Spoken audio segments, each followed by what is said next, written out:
From downtown Detroit, Local 4 News at noon starts now. Thieves steal vans from a cleaners in Detroit, making off with tons of police and fire uniforms. We'll tell you where police finally found the clothes and the suspects they're still looking for. And right now we're following breaking news. A snow squall in Grass Lake Township led to a multi-car pileup, closing down lanes of westbound I-94. Thank you for joining us for Local 4 News at noon. I'm Evrod Cassimy. And topping our news at this noon hour in Grass Lake Township, that is where the westbound lanes of I-94 are now closed because of this multi-vehicle crash. We want to show you some video from our Sky 4 of the snow squall causing this multi-vehicle pileup. It's right at Mount Hope Road on I-94. Michigan State Police, deputies with the Jackson County Sheriff's Office and surrounding townships are responding to this crash. About 40 to 50 vehicles are involved, and so far, no serious injuries have been reported, and authorities are still working to clear the scene. But we're told that a snow squall affecting visibility might be to blame for this. You can follow the very latest road closures on our website. Go to clickondetroit.com for that. In the meantime, let's bring in meteorologist Brandon Rue. Break down what exactly a snow squall is for the viewers at home that might not understand. Brief, heavy snow that isn't necessarily going to accumulate a lot, but it reduces visibility, sticks to the street. There's so much coming down at a time that it is forced to create that glaze on the road. Gotcha. So, and then you can't see, and that's why we get pileups. Is it squallish in this area? There have been some squalls, but it's, you know, sort of feed the rich, starve the poor with this. Those who haven't gotten much aren't seeing much. And downtown, we've just had a few flakes and flurries. Right now, 33, 34 degrees from Troy to Metro Airport, 29 still in Howell, and Ann Arbor at 30. We do have wind chills still in Oakland County in the teens, and the rest of us pretty much dealing with 20s, and that's what you have to do. It is cold out there. I mean, that wind hits you and you can feel it. So we've had some of these squalls come through right now, riding right on the line of Washtenaw, Wayne, and Monroe counties. So this would impact US 23, I-75 heading south, and still the possibility of more of these squalls forming as these west-northwest winds bring in a little bit of that Lake Michigan moisture, and there's a weak disturbance that enhances the chances as well.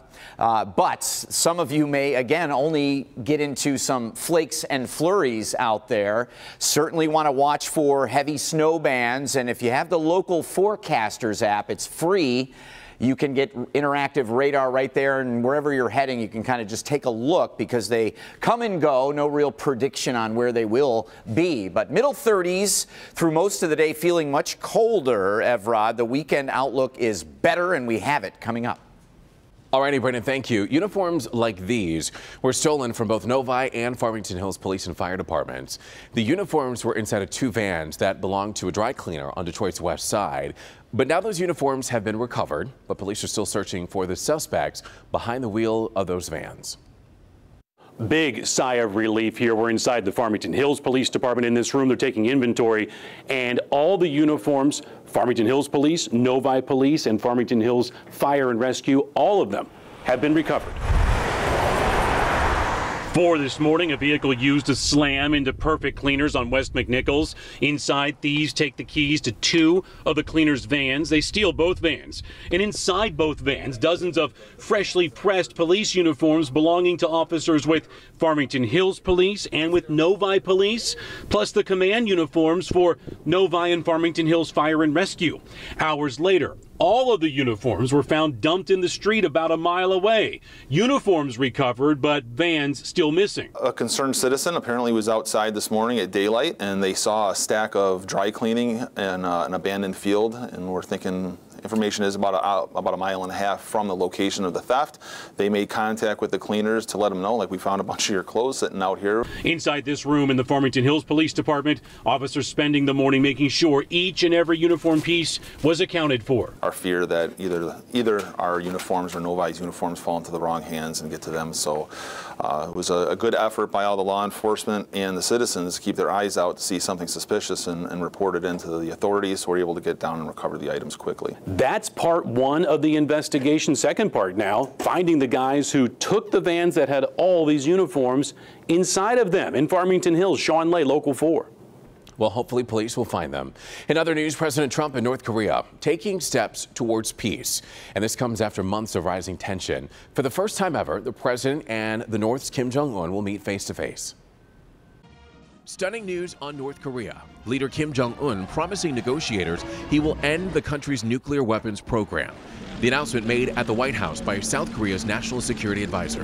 I told President Trump that in our meeting, North Korean leader Kim Jong-un said he is committed to denuclearization. The North Korean leader reportedly telling negotiators he will stop nuclear tests and is not only willing but eager to meet with President Trump, who in turn embraced the offer. President Trump appreciated the briefing and said he would meet Kim Jong-un by May to achieve permanent denuclearization. Permanent denuclearization seemed an impossible goal, especially after months of threats and angry insults between President Trump and Kim Jong-un. North Korea best not make any more threats to the United States. They will be met with fire and fury like the world has never seen. The U.S. is making it clear that all sanctions and maximum pressure will remain in place. The question now, whether Kim Jong-un can be trusted. Already, at least one lawmaker is skeptical, saying North Korea has agreed to cooperate before in order to buy more time to develop its weapons. And after that announcement was made, the president tweeted, Kim Jong-un talked about denuclearization with the South Korean representatives. Not just a freeze, also no missile testing by North Korea during this period of time. Great progress being made, but sanctions will remain until an agreement is reached. The meeting is being planned. All right, everybody, raise your glass, cheers, or bottoms up, whichever you prefer. There's a new study that has claimed to have found the drunkest states in America. And you might be surprised to see where Michigan lands on this list. Michigan landing at number 10, while the states in the top are Montana, Alaska, and Wisconsin, with North Dakota coming in at number 1. Researchers at 24/7 Wall Street compiled data about binge drinking to come up with the ranking. And apparently 25% of people in North Dakota admitted to drinking in excess. The least drunk states, New Mexico, Mississippi, Alabama, Utah, West Virginia, and Tennessee. All right, next at noon, from the White House to your living room, President Obama is in talks to have his own show. We'll tell you which network is likely going to take him up on this offer. Plus, facing more than a decade behind bars, the sentencing expected for Martin Shkreli, the hedge fund manager who raised the prices of life-saving drugs. And the future of gun laws in Florida awaiting a signature now as the world watches to see if the governor there will approve or veto a law in the wake of the high school shooting that happened on Valentine's Day. And we are continuing to follow breaking news out of Grass Lake Township for you this afternoon. That is where the westbound lanes of I-94 are closed now because of a crash causing multiple vehicles to pile up right at Mount Hope Road. There are about 40 to 50 vehicles involved in this crash, and so far no serious injuries have been reported. But we're told that a snow squall might be to blame. We're going to continue to follow this one for you on the air and online at clickondetroit.com. We'll be right back. Welcome back. The spotlight is on Governor Rick Scott today as the state of Florida awaits his signature on a controversial gun bill. The bill was approved by Florida legislators and would impose new restrictions on firearm sales and even allow some teachers and staff to carry guns in schools. This all comes in light of the mass shooting down in Florida, at Parkland, Florida, and supporters of the bill say it's aimed at making schools there safer. Governor Scott has publicly disagreed with some of the bill's content, and today he'll meet with the victims of the Parkland tragedy. Former pharmaceutical executive Martin Shkreli will be sentenced today. The 34-year-old was found guilty last year on charges that he cheated investors in 2 failed hedge funds. Shkreli, who some called Pharma Bro, is best known for raising the price of the drug Daraprim by more than 5,000%. Federal prosecutors want him sentenced to at least 15 years in prison. Well, you won't believe this. A refrigerator malfunction at University Hospital's fertility clinic in Cleveland has compromised more than 2,000 frozen eggs and embryos stored in nitrogen. Hospital officials say the mishap has put the hopes of having children in jeopardy for more than 700 patients. University hospitals say it's bringing in independent experts to investigate the situation, and it urges patients to contact their physicians. Former President Barack Obama could be heading to Netflix very soon. The New York Times reporting the former president is in talks with the streaming service about a production partnership. Details have not been finalized, but the deal could see Obama and former First Lady Michelle serving as moderators in a new series. The deal could give Netflix an edge over the competition, and it would also give the Obamas a platform to reach a huge worldwide audience. All right, up next, just in time for spring break, the tips to save money and the environment during your next hotel stay. Brandon? All right, Everett, for March, we are and have been in like a lion. More snow here on the 9th of March. We're looking for warmer temperatures coming in for the weekend. It will be a decent weekend, but more up and down. Roller coaster 7-day ride next. This woman was born to be her own boss. I was always that one who showed up to school with a duffel bag selling juice and candy to classmates. A family recipe gave her the perfect product to sell. Her entrepreneurial spirit gave her the courage to do it the right way. I had to look fear in the face and said, never again will you sell tea from the trunk of your car. How she went from selling in a parking lot to manufacturing in a warehouse. What we can all learn from her sweet tea success story tonight at 11.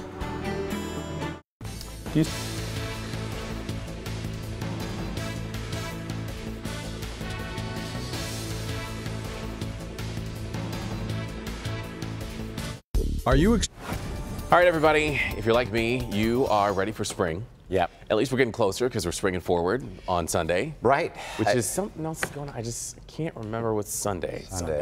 Oh, Monster Jam this weekend. That's right. Yeah. Absolutely. That's yeah. right. And anybody who has it as maybe an anniversary or I don't know, what else would you have? A birthday? Just anniversaries. Just anniversary. Things that you're going to get ripped off by an hour of your day. If your birthday, like me, is 3/11, like the band, we lose an hour of our day. That's right. We have petitioned to government. Thank you. Here's a look at some snow totals from Thursday. Impressive numbers. It was confined in the heavy snow totals up north as advertised in the winter storm warnings. Cass City, Tuscola County, seeing 14 inches. Peck in Sanilac County, 11.5. Lapeer was right there as well. Harbor Beach up in Huron County, 10 inches, right at the tip of the thumb. And as you get into Lake Orion, 8.7. So yeah, some areas of even Oakland, Macomb counties seeing some pretty decent snow totals. Now we're seeing the threat for a few snow squalls, which heavy snow bands that are sort of linear, and they're really, really heavy snow that sometimes will tread or train over the same area for a good 30 minutes or more and really make things difficult. 34 feels like the 20s. And that will be the case through the rest of the day, even some teens in there. So just make sure we're layered up on this finally Friday. Here's a look at that snow band that went through Jackson and Washtenaw counties that created all of the problems on I-94. Also, areas that have already received over the last few days more snow than most out in parts of Washtenaw and Jackson County. So a little bit more to work with, a little easier to stick on the streets, but we just need to be mindful of this.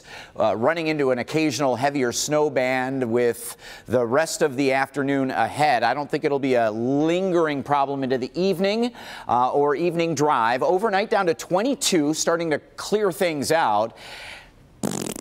Spring forward tomorrow night. All right, we have a good-looking weekend. Before you go to bed, just, I don't know, I mean, you have your phones and your cable boxes. They do all the work for you, but you do have a nice big clock somewhere that you'll have to spring forward so you're not late to services on Sunday. But we're near 40 both weekend days, looking pretty good.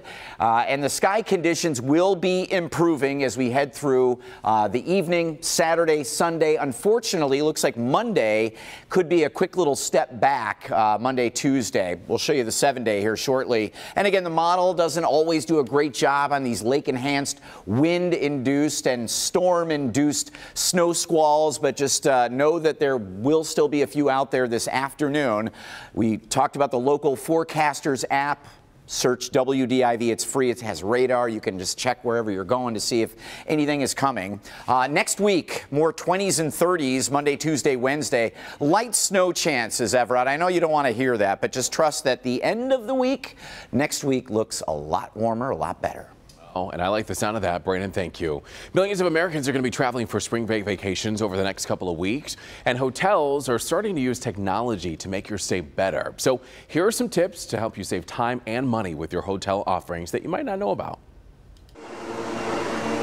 Daily housekeeping is a standard in the hotel industry, but many say they could do without. Guests have expressed their preferences. Sometimes they don't want to turn down. Sometimes they don't want fresh towels, or they don't even want their room cleaned. And a growing number of hotels nationwide are offering that option, whether you want to sleep in, save the environment, or save a few bucks. At Sheraton and Starwood hotels nationwide, you can earn food and beverage vouchers or points by skipping housekeeping. It's part of the Make a Green Choice program, and door hangers in each guest room make it easy to opt in. Spring break is a busy time to travel, but hotels are making it easier to skip the line. Technology is an enabler of many things. The personalization is the first part.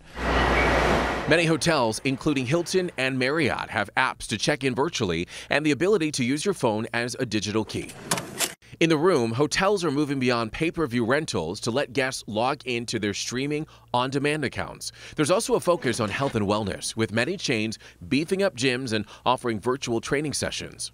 Hotels are testing out the use of robots for concierge and room service, but if you do opt in for housekeeping, that will be a human for now.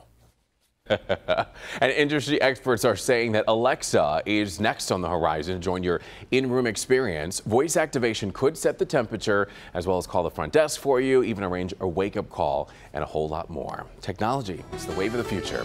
Still ahead, a ban on an age-old tradition. We'll tell you what won't be done during this year's St. Patrick's Day Parade. All right, so finally here at noon. For years, it's been a tradition, and now the Army wants to bring it to an end.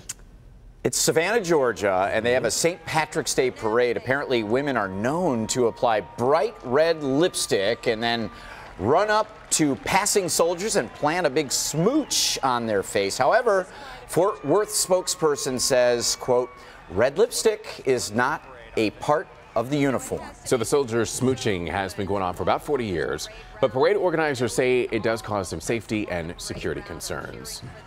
I don't really see any, do you? I don't see any soldiers. Where are they? Well, I need the red lipstick. They're camoed. Well, what if they wore like green lipstick or something? Is there such a thing? That would be nice. Maybe gray, camo lipstick. Keep it going. There you go. There's got to be something. And did they ask the guys how they feel about canceling this tradition? They are not happy. I can imagine so. Not happy. Have a great weekend, everybody. Avoid all the snow squalls out there. We'll see you on Monday. Be safe.